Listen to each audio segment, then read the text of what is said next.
नमस्कार, मैं भावना। चलिए देखते हैं झारखंड की 15 फटाफट बड़ी खबरों को। झारखंड में दिखेगा साइक्लोन का असर। कल इन जिलों में हो सकती है बारिश। बंगाल की खाड़ी में साइक्लोन बन रहा है। आज से इसका असर दिख सकता है। मौसम केंद्र ने पूर्वानुमान किया है कि सोमवार और मंगलवार को राजधानी में भी असर दिख सकता है। सोमवार की शाम से आकाश में बादल छाए रह सकते हैं। आज कहीं कहीं हल्के दर्जे की बारिश हो सकती है। 25 अक्टूबर से मौसम के साफ तथा शुष्क रहने का अनुमान है। इस दौरान तापमान भी गिर सकता है। इससे राज्य के कई जिलों में आकाश में बादल छाए रह सकते हैं।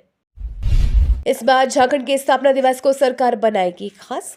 15 नवंबर को झारखंड स्थापना दिवस के मौके पर हेमंत सोरेन सरकार फिर से सौगातों की बारिश करने वाली है। इसी दिन सरकार झारखंड के गरीब तबके के लोगों के लिए अबुआ आवास योजना शुरू करेगी। रांची स्मार्ट सिटी में अपोलो ग्रुप के मल्टी स्पेशलिटी हॉस्पिटल की नींव रखी जाएगी।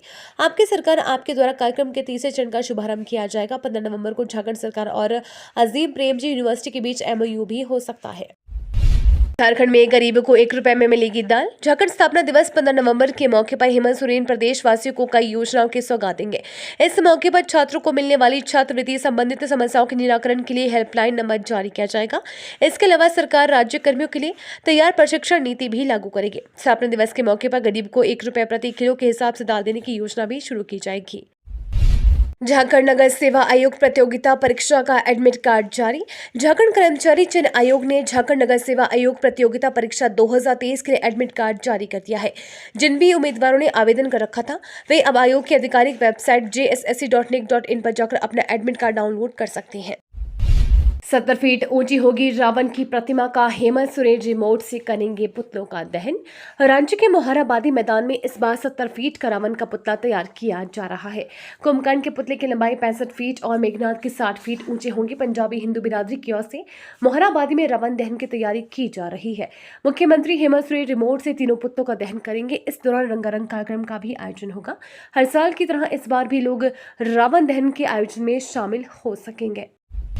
झारखंड में अवैध बॉक्साइट खनन मामले की NGT ने मांगी रिपोर्ट। राष्ट्रीय हरित अधिकरण ने एक समिति का गठन कर उसे झारखंड के लोहरदगा में बॉक्साइट के कथित अवैध खनन पर तथ्यात्मक और कार्यवाही रिपोर्ट सौंपने को कहा है। NGT अध्यक्ष न्यायमूर्ति प्रकाश श्रीवास्तव की पीठ ने बॉक्साइट के बड़े पैमाने पर अवैध खनन को लेकर प्रकाशित रिपोर्ट का उल्लेख किया। झारखंड शराब घोटाले में ईडी जांच में पर्दाफाश। 38 जगहों से जुटाए गए 58 करोड़ रुपए। झारखंड में शराब के थोक कारोबार पर एकाधिकार के लिए राजनेताओं की पोषित कंपनियों, बड़े अधिकारियों व कारोबारियों व रसूखदारों से कुल 57 करोड़ 85,14,500 रुपए जमा कराए गए थे। थोक शराब में मनी लॉन्ड्रिंग की जांच कर रही ईडी को यह तथ्य मिला है।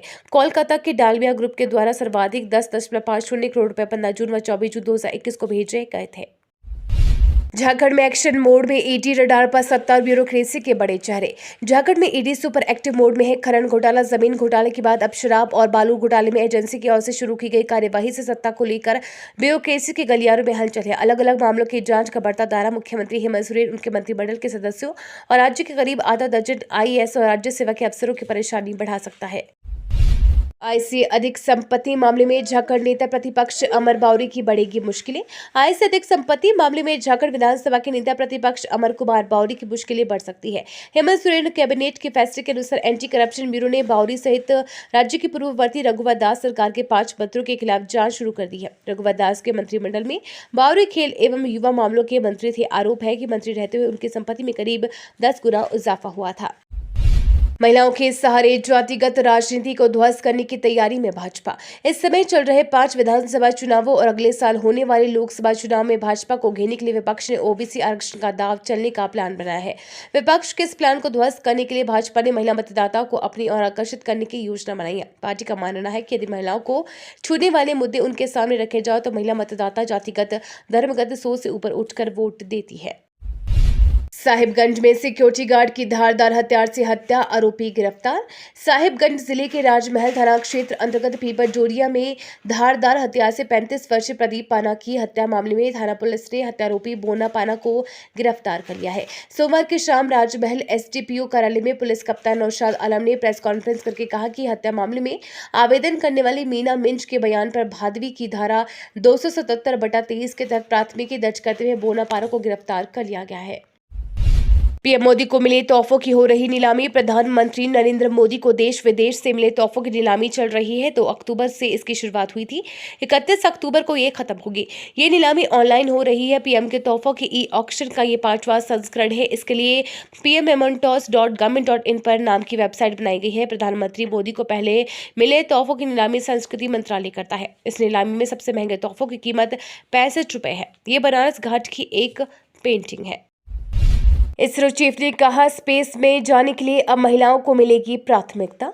भारतीय अंतरिक्ष अनुसंधान संगठन बहुप्रतीक्षित मानव अंतरिक्ष उड़ान कार्यक्रम गगनयान मिशन के लिए लड़ाकू विमान उड़ाने वाली महिला पायलटों का या महिला वैज्ञानिकों को प्राथमिकता देता है और भविष्य में उन्हें भेजना संभव होगा। ये कहना है भारतीय अंतरिक्ष एजेंसी इसरो के प्रमुख एस सोमनाथ का। उन्होंने कहा कि इसरो अगले साल अपने मानव रहित गगनयान अंतरिक्ष यान में एक महिला ह्यूमनॉइड भेजेगा। इजराइल के चारों तरफ अमेरिका ने बनाया अभेद्य सुरक्षा कवच। इसे भेदना मुश्किल ही नहीं, नामुमकिन है। इजराइल और हमास के बीच चल रही जंग अब घातक होती जा रही है। इसका दायरा भी बढ़ता जा रहा है। इजराइल में हमास के आतंकियों के द्वारा किए गए कत्लेआम के बाद गाजा पर पट्टी पर जो हमले शुरू हुए थे वो अब लेबनान सीमा तक पहुंचे जा चुके हैं। इस युद्ध में अब तक गाजा में 4741 और इजराइल में 1400 से ज्यादा लोग मारे जा चुके हैं। 1000 से अधिक आतंकियों को हवाई हमले में मार गिराया गया है। पहले शहीद अग्निवीर गावते अक्षय लक्ष्मण की फैमिली को मिलेगी मोटी रकम। लद्दाख के सियाचिन में तैनात भारतीय सेना के जवान Gawate Akshay Laxman line of duty पर तैनाती के दौरान शहीद होने वाले पहले अग्निवीर हैं। सेना के लिए स्थित फायर एंड फ्यूरी कोर ने रविवार को बताया कि सियाचिन में ड्यूटी के दौरान एक अग्निवीर लक्ष्मण शहीद हुए हैं। सेना ने शहीद गावते अक्षय लक्ष्मण की निधन पर शोक व्यक्त किया है और बताया है कि कैसे उनके परिवार को 1 करोड़ रुपए से अधिक धनराशि मिलेगी, जो लगभग 1 करोड़ 13 लाख रुपए में दी जा सकती है। ये तो थी आज की बड़ी खबरें। अपने गांव या शहर की न्यूज देखने के लिए हमें कमेंट में जरूर बताएं कि आप न्यूज को कहां से देख रहे हैं।